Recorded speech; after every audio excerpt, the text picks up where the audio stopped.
حسین کو کسی بھی طرح سے بوسہ دے دیجیے جس انداز سے ہو سکے. کیوں؟ اور حسین کو کسی بھی طرح سے سلام کہہ دیجیے جس انداز سے ہو سکے. کیوں؟ اس لیے کہ حسین تو سلام کے محتاج نہیں ہے. وہ جو وعلیکم السلام آئے گا نا، اس وعلیکم السلام کے ہم محتاج. آج دستور یہ ہے کہ روانگی بڑھی جاتی ہے. حسین کے لیے، آقا کے لیے مدینہ میں رہنا بڑا مشکل ہو گیا. ولید نے کہا کہ مدینہ سے شام سے بری خبر ہے، حاکم شام نہیں رہا. حسین یا تو بیعت کریں یا سر تن سے جدا کیا جائے. آقا کو ولید کے دربار میں بلایا گیا اور مروان بھی وہاں موجود تھا. مولا کو 27 رجب کو ولید کے دربار میں بلایا گیا. بی بی زینب مصلی پر دعا گو تھی. آقا حسین 18 جوانان بنی ہاشم کو لے کر ولید کے دربار میں گئے. رات کی تاریکی میں بلایا ہے. فی الفور بیعت کا مطالبہ تھا، فی الفور. امام نے سب کو دروازے پہ روک دیا. آپ کو معلوم ہے کہ بڑے بڑے دروازے ہوا کرتے ہیں محلات کے. امام نے کہا میں جا رہا ہوں اندر، اگر میری آواز بلند ہو جائے نا تو تم اندر آ جاؤ. اگر میری آواز بلند ہو جائے. 18 بنی ہاشم کے جوان تلواروں کو نیام میں ڈالے ہوئے رک گئے اور حسین ابن علی ولید کے پاس. ولید نے کہا حسین شام سے بری خبر ہے، حاکم شام اس دنیا میں نہیں رہا. یزید نیا خلیفہ ہے اور اس نے آپ سے تقاضۂ بیعت کیا ہے. آپ میرے ہاتھ پہ بیعت کر لیں گویا کہ یزید کے ہاتھ پہ بیعت. امام نے جواب دیا کہ اگر تو یہ اچھا کام ہے تو دن میں کیوں نہیں کر لیتا؟ اگر یہ بیعت کا مطالبہ اچھا کام ہے تو دن میں کیوں نہیں کر لیتا؟ رات کی تاریکی میں چھوٹ کے کیوں مطالبہ کرتا؟ اور اگر یہ برا کام ہے تو مطالبہ ہی کیوں کر رہا؟ تو اس نے کہا کہ ٹھیک ہے، کل دن میں آپ سے مطالبہ کروں گا. اس سے پہلے کہ امام مڑتے اور پلٹ کر چلتے مروان نے اشارہ کیا کہ گردن اڑا دو، اس لیے کہ اگر ابھی ہاتھ نہ آئے تو پھر حسین ہاتھ نہیں آنے والا. حسین نے یہ دیکھ لیا اور امام نے مروان سے کہا اور نیلی آنکھوں والی عورت کے بیٹے کیا تو مجھے قتل کرے گا یا وہ مجھے قتل کرے گا؟ کس پہ تیری جرأت ہے؟ کون قتل کر سکتا ہے مجھے؟ آقا حسین کا آواز کا بلند ہونا تھا کہ حضرت عباس نے دروازے کو دھکا دے کر تلوار کو نکال دیا نے آپ سے. علی اکبر بھی اندر، جناب قاسم بھی اندر، بنی ہاشم کے جوان اندر آ گئے. آقا حسین کہیے تو سر تر سے جلا کر دے.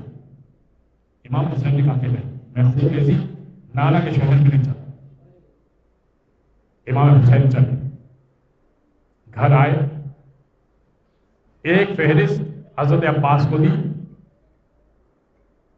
اور فرمایا کہ عباس، بلکہ 2 فہرست تھے، کہ عباس ایک فہرست آقا زادی کو دے دیجیے جناب زینب کو مستورات کی فہرست، کون کون مستورات چلیں گی، اور ایک فہرست مردوں کی فہرست ہے، کون کون مرد حضرات ہمارے ساتھ چلیں گے. نانا کا مدینہ رہنے کے قابل نہیں رہا، کل ہم رفتے سفر باندھ لیں. ذرا تصور کیجیے نا، وہ مدینہ کہ جس جگہ پر رسول اللہ حسین کے لیے ناکہ بنا کرتے تھے، اور اپنی پشت پر حسین ابن علی کو سوار کیا کرتے تھے. آقا حسین بڑھے. ایک مرتبہ نانا کی قبر سے ودا کرنے گئے. 27 رجب تھی. نانا کی قبر سے ودا کرنے گئے. اپنے آپ کو نانا کی قبر پہ گرا دیا, رسول گرامی کے قبر پہ گرا دیا. اور ایک مرتبہ کہنے لگے, نانا آپ کا مدینہ رہنے کے قابل نہیں رہا. نانا مجھ سے بیعت کا مطالبہ کیا جا رہا ہے. روتے جاتے تھے, روتے روتے گش آ گیا. ایک مرتبہ دیکھا, خود ہی فرماتے, خواب میں دیکھا رسول خدا کو, بال پریشان کیے ہوئے تھے, آنکھوں سے آنسو جاری تھے. فرمایا, ایک مرتبہ حسین سے کہا, بیٹا حسین بس اب چلنے کی تیاری کیجیے گا, رفتے سفر باندھیے گا. کہا بابا اللہ کا ارادہ کیا ہے؟ ان اللہ, رسول خدا نے کہا, ان اللہ شاء ان یراک قتیلا, اللہ کی مشیت یہ ہے کہ آپ کو خون میں لت پت دیکھے گا. ایک مرتبہ امام حسین نے سوال کیا, اور میری بہنوں کے بارے میں اللہ کی مشیت کیا ہے؟ فرمایا ان اللہ شاء ان یراہن سبایا, اللہ کی مشیت یہ ہے کہ ان کو بازاروں میں پھرایا جائے گا.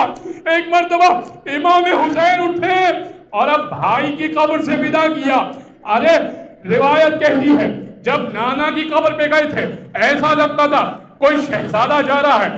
جب بھائی کی قبر پہ گئے تھے ایسا لگتا تھا کوئی خوبرو جوان اپنے بھیا سے ملنے جا رہا ہے. لیکن جب اماں کی قبر پہ گئے نا, ایسا لگتا تھا کوئی چھوٹا سا بچہ اپنی ماں کی قبر پر جا کے لپٹنا چاہتا ہے.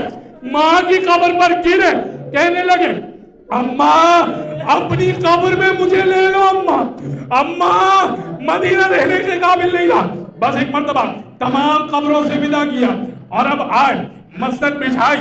28 رجب کا دن آیا اور اب تمام کا اعلان کیا گیا. ایک مرتبہ فہرست پڑھی گئی, آواز دی گئی, منادی نے ندا دی, ام لیلہ آ رہی ہیں. ایک مرتبہ آگے بڑھے, جناب قاسم آگے بڑھے, جناب ام لیلہ کو سوال کیا, آواز آئی, جناب ام فرما آ رہی ہے. پھر قاسم آگے بڑھے اور پھر جناب ام لیلہ کو سوال کیا. پھر منادی نے ندا دی, جناب ام رباب آ رہی ہے. علی اکبر آگے بڑھے, جناب ام فرما کو سوال کروایا. پھر منادی نے ندا دی, علی کی بیٹی ام کلثوم آ رہی ہے. علی اکبر بھی آگے بڑھے, علی اکبر بھی آگے بڑھے, قاسم بھی آگے بڑھے, حضرت عباس بھی آگے بڑھے. ارے علی کی بیٹی کو سوال کرانا ہے نا. اب محمل کے پردے اٹھائے, علی کی بیٹی کو سوال کروایا. اور اب ایک مرتبہ منادی نے ندا دی, علی کی بڑی بیٹی زینب بنت علی آ رہی ہے. 18 کنیزوں کی جرمت میں جناب زینب آئی. ایک مرتبہ امام حسین کھڑے ہوئے, ادھر سے عباس کھڑے ہوئے, اور محمد بھی آگے بڑھے, حضرت علی اکبر آگے بڑھے, حضرت قاسم آگے بڑھے. جناب زینب نے کہا, نہیں علی اکبر آپ نہیں سوال کروائیے گا. جناب قاسم نے کہا, کہیے تو میں سوال کرا دوں. جناب قاسم سے بھی جناب زینب نے منع کر دیا, آپ نہیں سوال کروائیے گا. اور محمد کہنے لگے, اماں کہیے تو میں سوال کرا دوں, آپ کے چھوٹے چھوٹے نالین پکڑ لوں گا, ننھے ننھے ہاتھوں سے آپ کو سوال کروا دوں گا. لیکن مان کو سوال نہیں ہونا تھا بچوں سے. آخر میں آقا حسین کہنے لگے, عباس سوال کروا دے. کہا نہیں بھیا, عباس بھی سوال نہ کروائے. امام حسین کہنے لگے, کہیے تو میں خود سوال کروا دوں. کہا نہیں آپ بھی نہ سوال کروائیے. کہا کس سے سوال ہونا چاہتی ہے؟ کہا بھیا وہ سوال کروائے جو لاشوں کے درمیان 10 محرم کو مجھے سوال کروائے گا. سید سجاد آگے بڑھے, ایک مرتبہ آگے بڑھ کر کہنے لگے, پھوپھی اماں لائیے گا, ہاتھ دیجیے گا, آئیے میں سوال کراتا. اللہ ولعنت اللہ علی القوم الظالمین وسيعلم الذين ظلموا من قد